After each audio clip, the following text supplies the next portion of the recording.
इसी पर बात करेंगे। माहिर कानून एडवोकेट अजहर सिद्दीक हमारे साथ मौजूद हैं, जबकि साबिक जॉइंट सेक्रेटरी इलेक्शन कमीशन काजी सलीम साहब ने भी हमें ज्वाइन किया है। सबसे पहले काजी सलीम साहब, आपसे गुफ्तगू का आगाज़ करते हैं। आज ये जो बिल्स पास होने जा रहे हैं, हमने ये देखा कि अपोजिशन के साथ साथ इलेक्शन कमीशन भी इसकी मुखालिफत कर चुका है, तो आप क्या समझते हैं कि ये बिल पास हो जाने के बाद आगे इसकी इम्प्लीमेंटेशन कैसे होगी? बिस्मिल्लाहिर्रहमानिर्रहीम। एक तो मेरे ख्याल में वाज़ेह होना चाहिए कि इलेक्शन कमीशन ने मुखालफत इस तरह नहीं की कि EVM इस्तेमाल नहीं होनी चाहिए, बल्कि उन्होंने अपने तहफ़्फ़ुज़ात का इज़हार किया।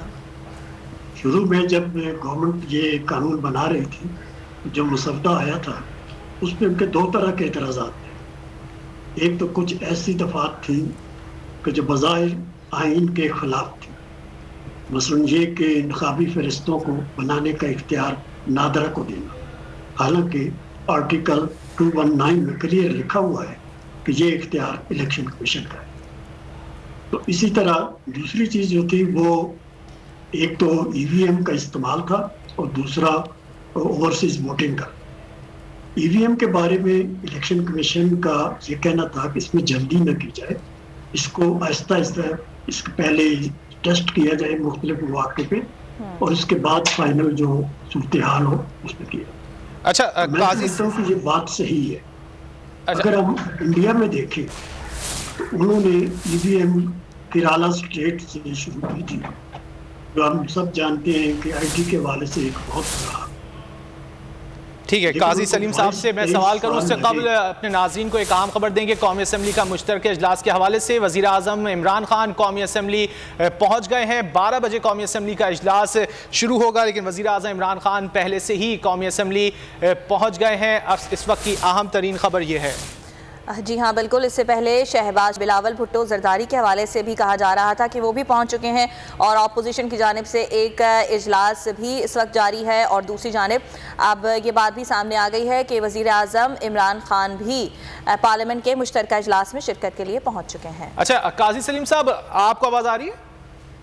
जी काजी सलीम साहब, आप क्या समझते हैं जो तहफ़्फ़ुज़ात का इजहार किया गया था इलेक्शन कमीशन की जानिब से EVM के हवाले से, उनको डेढ़ साल के वक्फे में ख़त्म किया जा सकता है? नहीं, ये बहुत थोड़ा वक्फा है। असल में जब तक आप उसको बाकायदा टेस्टिंग नहीं करेंगे बड़े पैमाने पे, क्योंकि हालात मुख्तलिफ हैं, इस्लामाबाद के और हैं, अवारान के और हैं, खैरपुर के और हैं, तो हर जगह आपने उसको टेस्ट करना है और देखना है कि ये किस हद तक मुफीद है। ये समझना कि ये कोई अमृतधारा है, सारे मसले हल हो जाएंगे, ये भी दुरुस्त नहीं है। ये सही है कि टेक्नोलॉजी से फैसिलिटेशन होती है, काम बेहतर होता है, एक्यूरेट भी हो सकता है और आसानी भी होती है, लेकिन उसको सोच समझ के इस्तेमाल करना चाहिए। जल्दी में अगर करेंगे तो उसके नतीजे शायद अच्छे ना हो। और ये एक बहुत बड़ा फैसला होता है, इसका तल्लुक कौम से है, आइंदा नस्ल से है, तो इसको सोच समझ के करना चाहिए। EVM ज़रूर इस्तेमाल करें, दुनिया में कई मुल्कों में हो रही है, लेकिन ये भी देखें कि बहुत सारे तरक्की याफ्ता मुल्क यूरोप के उन्होंने EVM को छोड़ दिया है और दोबारा जो वो रवायती तरीके हैं वो इस्तेमाल करते हैं। 2014 में मुझे अमेरिका के मिड टर्म इलेक्शन देखने के इत्तेफाक वाशिंगटन शहर में एक पोलिंग स्टेशन पे मैंने देखा कि वक्त 2 सिस्टम चल रहे हैं। EVM भी चल रही है, इलेक्ट्रॉनिक वोटिंग भी हो रही है और एक तरफ छोटे छोटे कैबिन बने हैं जिसमें उम्र रसीदा शख्स या वो लोग जो टेक्नोलॉजी से कंफर्टेबल नहीं थे वो हाथ से टिक कर रहे हैं, बाद में उसको स्कैन करके ऐड कर दें। तो ये समझ लेना कि एकदम अगर हम आज शुरू कर दें और सारे जो हमारे 11-12 करोड़ EVM के इस्तेमाल पर एतराज़ नहीं है, लेकिन जो तहफ़्फ़ुज़ात हैं उन्हें दूर किया जाना चाहिए। साथ ही मौजूद रहेगा सलीम साहब, एडवोकेट अजहर सिद्दीक साहब से भी बात करेंगे। अजहर साहब, आप क्या समझते हैं कि अगर आज हुकूमत इन बिल्स को पास करवाने में कामयाब हो जाती है, खुसूसी तौर पर जब हम EVM की बात करते हैं, तो अपोजिशन के पास कानूनी रास्ता क्या है? क्या इसको अदालत में चैलेंज किया जा सकता है? देखिए, एक बात तो बड़ी वाज़ेह तौर पर समझनी है कि हमारे यहाँ 3 ऑर्गन है बेसिकली, एग्जेक्टिव, मुकन्ना जो ये काम करने जा रही है, तीसरी है अदलिया जिसने कानून या आइन की तशरीह करनी होती है।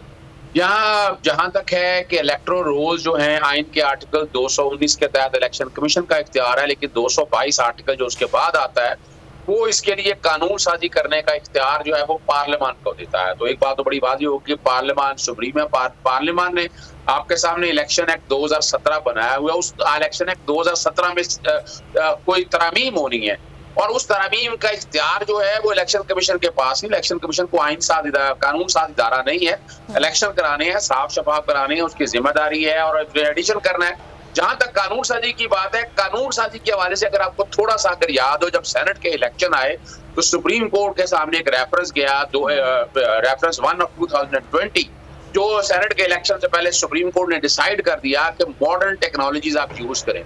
बड़ा क्लैरिटी के साथ कह दिया और हमने देख लिया कि सेनेट के इलेक्शन में किस तरह धांधली, सेनेट का एक छोटा सा इलेक्शन था और उसमें धांधली आप लोगों के सामने आ गई, पिटीशन चल रही है, यूसुफ गिलानी सीटें ना होने के बावजूद जीत गई, ये रिकॉर्ड की बातें हैं।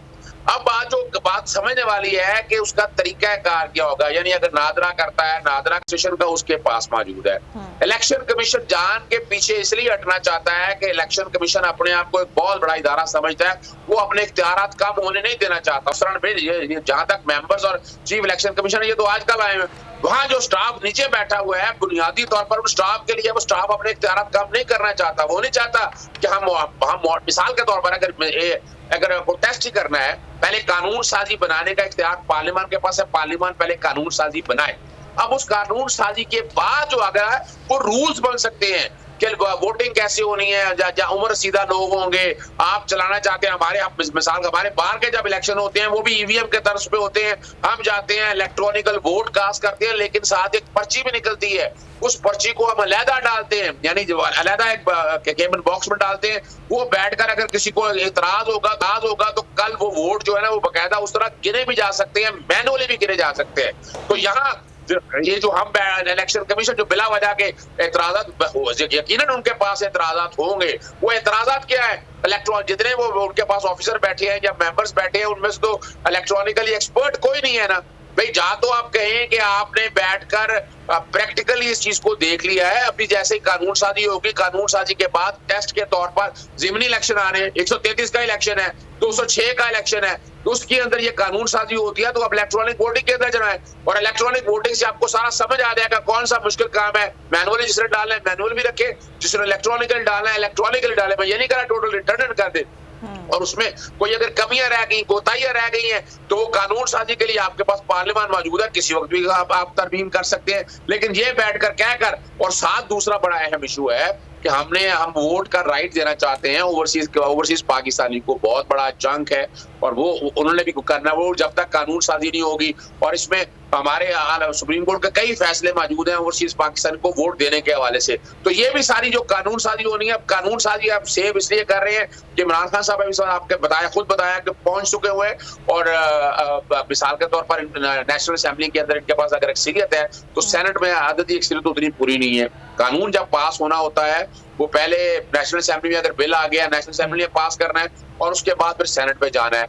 अगर मुश्तरका इजलास बुला लिया जाए, दोनों हाउस इकट्ठे बैठकर मेजॉरिटी से, सादा अक्सरियत से अगर पास करते तो वो कानून बन जाएगा, उससे अलग किसी असेंबली में जाने की जरूरत नहीं है। और उसके लिए जो बाकायदा उन्होंने अब इत्तेहादी उनके साथ मौजूद नजर आ रहे हैं। और अगला जो सवाल आपका है कि ये कानून बन जाता है, अब कानून बनने कोई बुनियाद बनाकर आप चैलेंज नहीं कर सकते हैं। ये जो कि ऑपरेशनल लॉ है, बोर्ड एंड मैनर तय हो रहे हैं कि कल अगर मिसाल के तौर पर इसमें कोई धांधली आती है, हम इतने अरसे से धांधली का शोर डालते रहते हैं, हम अदालतों में जाते नहीं है, हम बाहर बैठे बड़ी शोर डालेंगे हम के धांधली होगी।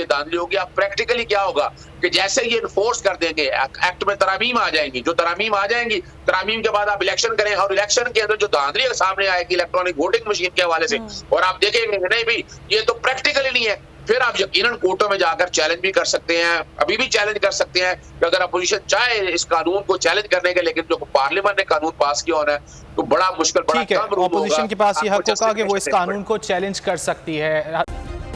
सब्सक्राइब करें और बेल दबाएं ताकि कोई खबर रह न जाए।